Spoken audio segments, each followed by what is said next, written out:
주문, 피청구인 대통령 윤석열을 파면한다.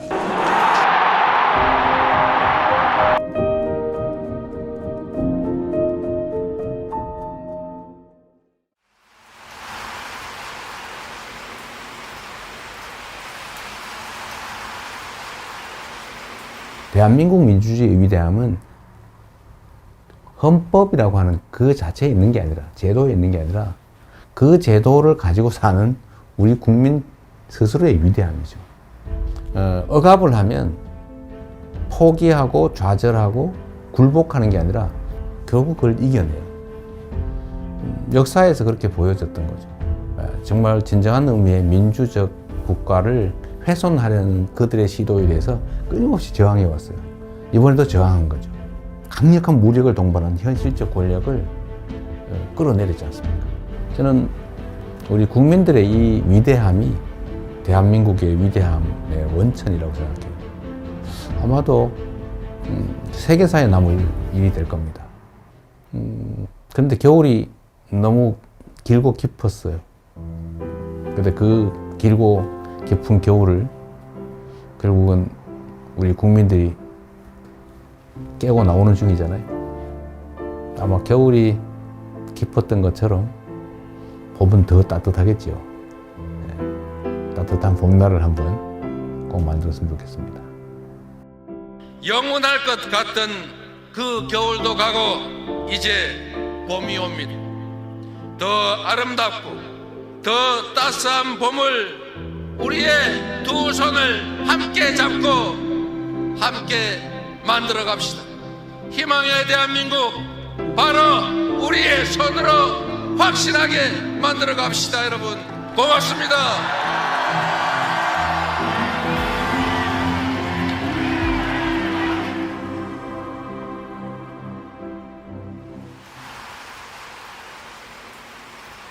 대립 갈등이 지금 아주 크죠.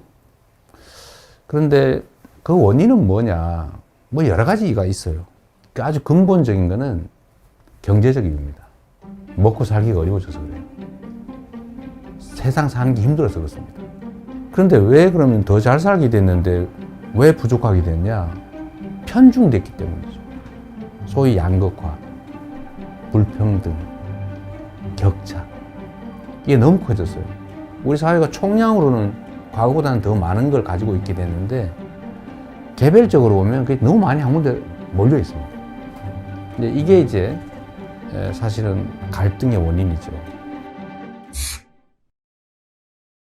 지금 우리 경제는 여러 면에서 일종의 사면초가 같은 상태 같습니다. 전 세계적으로 성장률 전체가 떨어지고 있어요.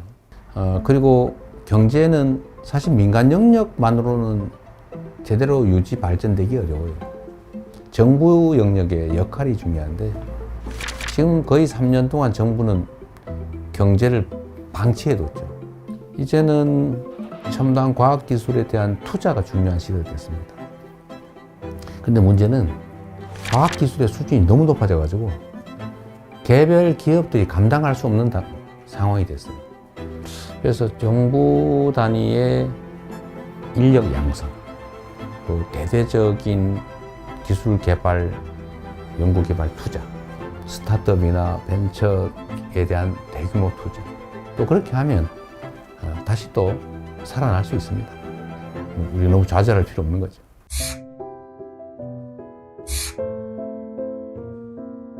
먹고 사는 문제가 가장 중요하다. 이거는 사실은 매우 기능적이고 물질적인 거예요. 고통스럽게 살지 않게 해줘야 한다. 잘 산다라고 하는 건 좀 달라요. 잘사니즘이라고 하면 좀 더 가치지향적이고 좀 정신적이고 고통 없는 삶을 넘어선 더 행복한 삶을 살 수 있는 세상을 만들자. 그런 거라고 봐주시면 되겠어요. 민생 살리는데 색깔이 무슨 의미입니까?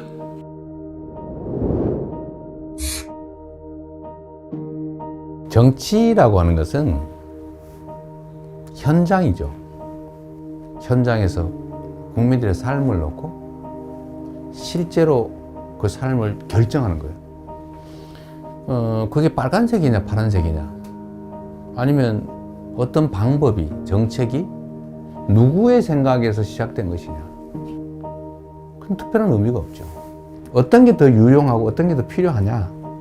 이게 최고의 기준이 되어야 된다. 제가 정한 원칙이 있어요. 대개의 공직자들의 태도를 보니까 중요하고 큰 일을 고민하느라고 작아 보이는 일들을 미뤄둬요. 그러니까 엄청나게 쌓여요. 공직자는 100만 명이 걸린 일이냐 100명이 걸린 일이냐 하면 이 10,000배로 중요한 일이라고 생각하지만 100명이 걸린 일조차도 그 100명은 목숨이 걸린 거예요. 그래서 모든 일이 다 중요하니 작고 쉽고 간단하게 보이는 일을 최대한 빨리 해치운다. 그것도 큰 일을 안 한 건 아니에요. 그건 그것대로 고심하고 하죠. 저는 제 업무 책상에 서류가 쌓여 있지 않아요. 안 쌓아놓습니다.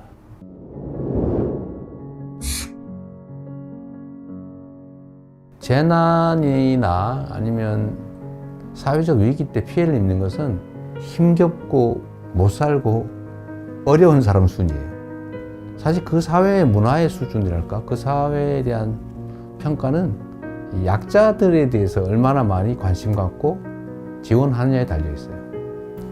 생명 안전을 유지해야 그 다음 단계, 더 나은 삶, 행복한 삶을 꿈꿀 수 있어요.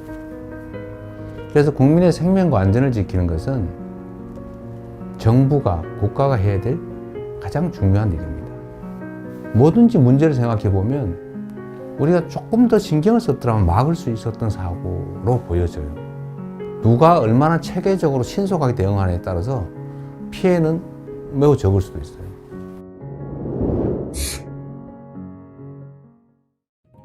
현실적으로 보면 우리가 한미동맹 매우 중요하고 또 한미일 협력 관계도 매우 중요하죠.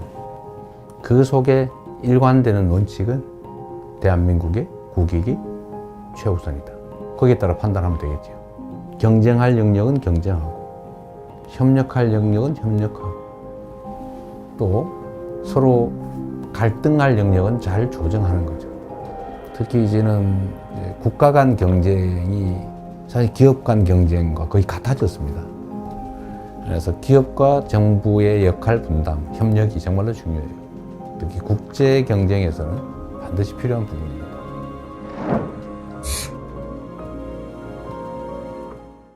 김구 선생이 정말 우리가 먹고 사는 것조차 해결하지 못하는 그 시대에 우리가 꿈꾸는 나라는 문화가 강한 나라다.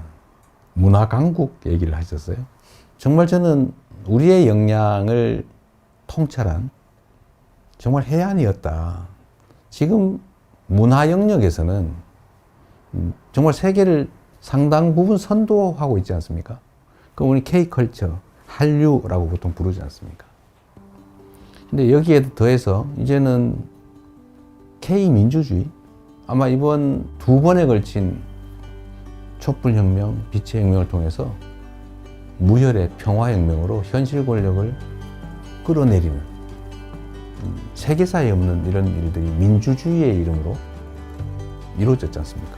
정말로 위대한 민주주의의 힘을 보여준 거죠. 대한민국이 세계를 선도하는 여러 영역들이 있다고 봐요. 저는 이런 것들을 K 이니셔티브라고 좀 통칭하고 싶습니다.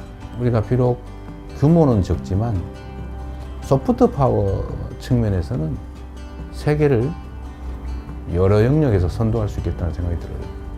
그런 나라 한번 꼭 만들어 보고 싶어요.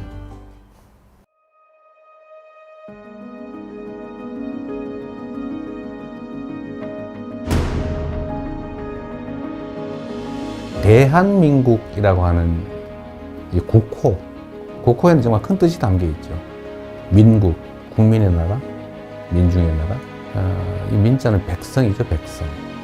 흰옷 입은 사람들, 평범한 사람들. 이 평범한 사람들의 나라.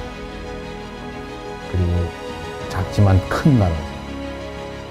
많은 사람이 희망을 가지고 행복한 삶을 꿈꾸는 그런 세상이 봄나라 아니겠어요?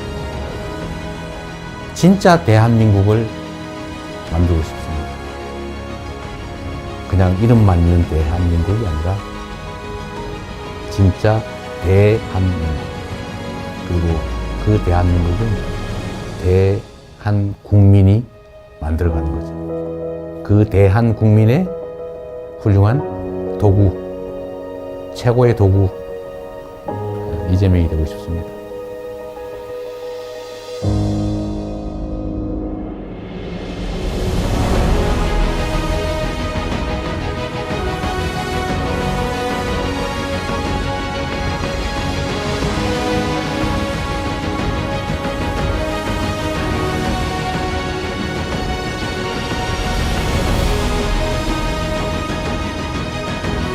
민주공화국 대한민국을 함께 만들어 갑시다. 여러분 고맙습니다.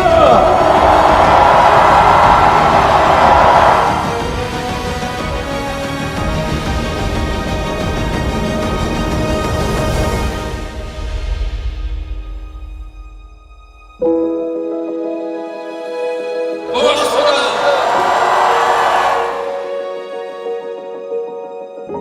진짜 대한민국을 만들기 위해 대통령 선거에 출마합니다.